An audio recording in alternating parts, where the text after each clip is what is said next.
Assalamualaikum warahmatullahi wabarakatuh. Halo guys. Nah, jadi di spesial 3.500 lebih subscriber kali ini aku bakalan nge-share nih gimana proses aku editing dan aplikasi-aplikasi apa saja sih yang saya gunakan dalam konten tutorial selama ini guys. Nah, jadi mudah dan simple aja untuk mengingatnya karena ini cukup terkenal untuk aplikasi-aplikasinya, dan langsung saja kita mulai. Nah, karena ini spesial 3.500 lebih subscriber, saya akan melihat-lihat nih aplikasi-aplikasi apa saja nih yang saya gunakan dalam konten gitu ya. Nah, jadi saya juga akan melihat berbagai macam konten yang saya miliki, dan juga saya akan coba sedikit gabut-gabut bercerita-bercerita, tapi kalau misalkan membosenin bisa bisa di-pause, bisa di-skip aja. Biarkanlah ya kalau di-skip karena ini konten rada-rada gabut gitu ya. Nah, oke, jadi langsung saja guys. Jadi pertama-tama di sini ke konten. Yang pertama kalau misalkan aplikasi-aplikasinya itu ada sekitar 7 aplikasi. Yang pertama ada KineMaster, yang kedua ada Pixelab, yang ketiga ada Canva, yang keempat ada PixArt, yang kelima ada YT Music, yang keenam ada Web Editor, yang ketujuh ada YT Studio. Nah, jadi KineMasternya maaf guys masih mod. Ya malum aja guys karena gimana mau beli yang kurang uang, low budget gitu ya. Jadi kalau misalkan saya ingin bisa membeli KineMaster Premium secara gratis, secara berbayar gitu ya, kalian bisa subscribe, tonton sampai habis videonya guys, agar saya dapat uang dan agar saya bisa berikan giveaway kepada kalian semua ya guys ya. Oke.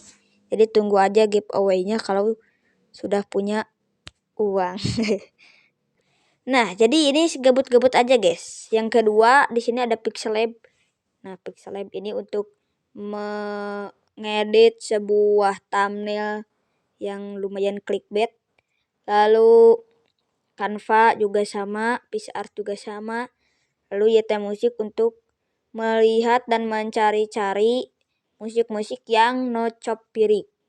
Lalu Web Editor untuk mengatur suara kita agar lebih jernih dan menghapus noise. Lalu ada YT Studio untuk melihat perkembangan channel YouTube, pendapatannya seperti apa, lalu subscriber naik berapa, lalu juga jam tayang menaik atau menurun, lalu melihat perkembangan suatu teknologi dan juga komunikasi gitu ya guys ya. Nah, jadi itulah fungsi dari YT Studio. Lalu nah, di sini kita akan coba menyusun nih. Kalau saya itu konten gimana gitu ya. Jadi yang pertama itu saya seperti biasa ya record dulu guys. Nah, ini saya juga lagi record menggunakan aplikasi recorder yang bawaan. Nah, ini ada rekam layar di sini. Tuh bawaan aja guys. Tapi kalau misalkan kalian ingin yang tidak punya aplikasi bawaan, kalian bisa cari-cari aja di Play Store. Pokoknya yang bagus ya guys ya. Yang bisa facecam, lalu ya kalian bisa lihat aja tutorial-tutorial yang saya buat untuk cara merekam layar di channel sebelah. Tapi guys, karena di channel ini tidak terlalu membahas ke seputar YouTube gitu ya. Misalkan cara mendapatkan uang dari YouTube itu saya kurang ada gitu ya. Tidak, ya jarang aja saya konten seperti itu. Tapi kalau misalkan Android lainnya gitu, teknologi saya sudah sediakan tentang edit, tentang teknologi pokoknya mah guys. Sudah banyak saya upload konten-konten yang bermanfaat. Kalian bisa lihat-lihat aja konten-kontennya. Pokoknya seru dan juga menambah wawasan gitu ya. Nah, oke. Jadi yang ke selanjutnya ada kalau misalkan kita sudah nge-record, saya langsung ke web editor. Web editor itu untuk mengubah rekaman suara kita agar lebih jernih gitu ya. Kan suka ada yang main lato-lato, yang tok-tok-tok-tokan gitu ya. Dan juga berpengaruh ke dalam video guys. Jadi di video itu ada tek tek tek tek gituan guys. Nah jadi seperti itu, inilah kegunaan dari web editor untuk menjernihkan suara dan menghilangkan noise atau kicauan burung atau ya yang di luar aja guys, yang berisik-berisik bisa dihilangkan. Lalu kalau sudah ke web editor saya lebih suka langsung ke KineMaster. Tapi kalau misalkan ke YT Musik dulu terserah. Karena untuk YT Musik itu opsional, saya kurang membutuhkan. Tapi ya kalau misalkan butuh-butuh amat no copyright, saya langsung ke YT Musik. Kalau misalkan ingin lagu no copyright yang mendesak gitu ya, tiba-tiba menghilang begitu saja lagunya, langsung kita ke YT Musik. Nah, lalu kalau udah ke YT Musik atau dilewat, kita langsung ke KineMaster, yaitu untuk mengedit. Inilah proses pengeditannya, tidak cukup rumit. Ini gampang aja untuk edit-editnya, tinggal pause, tinggal di crop, lalu tinggal di apa ya ini guys, tinggal dipangkas, pangkas bagi gitu aja guys tuh. Nah, ini kan sampai sini, lalu sampai ke kemana nih pangkasnya. Nah sampai ke sini ya, gitu aja guys cara editnya. Kalian bisa cari-cari aja di tutorial sebelumnya, saya sudah memberitahu gimana sih cara edit di KineMaster. Nah kalau misalkan kalian ingin videonya, silahkan di deskripsi saya sudah sediakan, oke?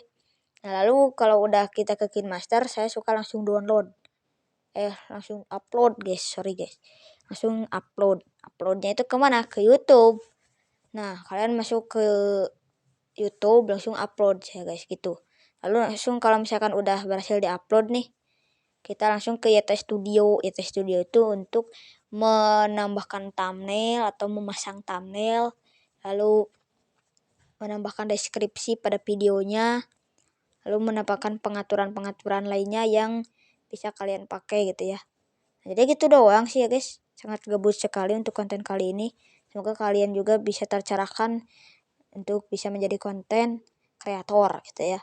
Kalau misalkan kalian ingin menjadi konten kreator, kalian bisa komentar aja di kolom komentar, atau kalian bisa cek aja email yang saya sediakan. Kalian bisa kirim aja di email yang saya sudah sediakan di deskripsi. Kalian bisa tanya-tanya seputar gimana sih cara jadi YouTuber, gimana sih cara edit, gimana sih mendapatkan uang dari konten-konten yang kita sudah upload, gimana sih, pokoknya kalian tinggal komentar aja di kolom komentar. Kalau misalkan kalian ada yang ditanyakan seputar HP, silahkan dikonsultasikan guys ya, silahkan aja cuy. Pokoknya bisa curhat tentang keluhan-keluhan HP kalian gitu ya. Nah saya juga insya Allah akan membalas semua komen-komen yang menanyakan tentang HP, dan komentar yang positif-positif saya akan love. Oke, nah jadi gitu guys. Untuk jadi konten kreator itu harus baik. Baik. Nah, tidak terlalu baik sih saya guys. Kadang tidak mempunyai kuota, jadi tidak terbaca komentarnya. Dan kalau misalkan punya kuota, pasti di love semua komentar. Entah itu yang negatif, entah itu yang positif guys ya. Jadi saya love aja semua gitu. Spam. Jadi kalian bisa ikuti aja cara saya, yaitu mengasihkan lope kepada komentar dan subscriber kita. Pokoknya subscriber kalian hormati aja gitu ya, hormati dan junjung tinggi. Karena yang terpenting itu adalah kualitas video, kualitas ilmu kita. Misalkan ilmu kita itu kurang mendalami ataupun tidak bermanfaat lah ya untuk semua orang, atau misalkan lelet, jadi kurang detail gitu ya, mau memberikan informasi kepada orang itu kurang detail dan tidak seluruh ilmu yang disampaikan gitu ya, jadi setengah-setengah. Jadi orang itu akan ya ini gimana sih ya, gitulah ya. Pokoknya kalian kalau misalkan ingin menjadi konten kreator yang bertemakan tutorial HP ataupun konsultasi HP atau gimana lah tentang HP, tapi kalau game saya tidak mengena ya, tidak terlalu tahu tentang cara jadi konten kreator melalui tema game, itu saya tidak tahu sama sekali guys. Dan yang saya tahu dari pengalaman saya hanyalah konten kreator yang ada di bidang tutorial gitu ya. Nah, jadi seperti itu saja episode konten kali ini. Episode gabut, episode mengobrol.